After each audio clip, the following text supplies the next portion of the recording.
Another interesting brawl between the state of New York and the Trump administration.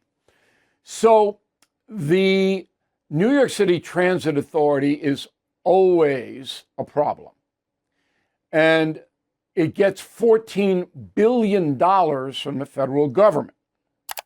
Well, the Department of Justice wants to know exactly how bad the crime is in New York City subways. They want the data. The city of New York has not handed it over. And therefore, the $14 billion may be held up. Now, I think you'll work this out. But the fact of the matter is that the MTA doesn't want to give these stats out because it's violent down there in the subway. And the stats about assaults are harrowing. 56% higher now than they were in 2019. 56% felony assaults. What that means is you have roving gangs and you have individuals who are mentally ill riding the trains. Some of them don't have anywhere else to live. They sleep on the trains. And then if they're intoxicated or they feel like it, they'll come up to you and punch you in the face. And then if they're arrested, and the odds of that are maybe 50-1, because a cop would have to see it, all right, they're not prosecuted because Alvin Bragg and the other DAs are really interested in that low-level crime. So you getting a broken nose, knocking out your teeth, that's low level. That's not really important. And then we'll let the guy do it again to as many people as he wants because we won't incarcerate him. So the Justice Department knows this, and they want the stats. And New York City doesn't want to hand them over. Now, this goes to public disorder.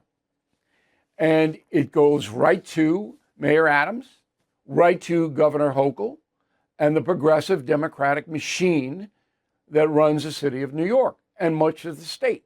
I'm lucky, I live in Nassau County. And once you cross from Queens, it's only 10 miles away from me, okay, into Nassau, totally different law. So if you're selling fentanyl and heroin in Jamaica, Queens, and you decide to take a ride with your stash into Hempstead on Long Island, and you're caught by Nassau County police, you're going to get hurt. You're going to get punished, okay, because the DA here will prosecute you. They will put you in jail. And there is a chance that you'll have much more stringent bail here in Nassau and Suffolk as well than in New York City. So the dealers, they don't come over here. They put their couriers, the people who can barely speak English, the migrants, the idiots, the drug addicts, they deliver it to this, deliver it to that, but they don't come over here, the dealers, because they know that it can get really intense. We don't have in Nassau County street crime like they have in New York City. So I can walk around almost every town here and I don't have to worry about somebody coming up and punching me in the face. Because if that happens, that would be a felony assault that would be carried through. And a person might serve time. Not in New York. Now, the federal government has a right to protect all citizens. Not only a right, but an obligation.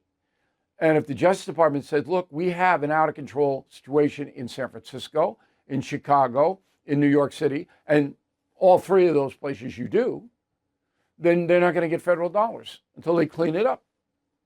And that's why the mayor is not going to win. Cuomo will beat Adams in the primary. On the other side, Curtis Sliwa, who is the toughest of the candidates against crime, if the Democrats can divide, has a chance. Can win the mayoralty. And I'm watching that. Because if Cuomo and Adams divide the vote, then Sliwa could get enough. Very interesting. But for our purposes here tonight, I do believe the MTA will have to give their stats up to the federal government. We'll see how appalling they are. This is why Adams is going to lose. I don't believe Cuomo can really, he'll say he can, but he's responsible for the no bail debacle. Thank you for watching. To view full episodes of the No Spin News anytime, sign up to become a BillO'Reilly.com premium or concierge member today.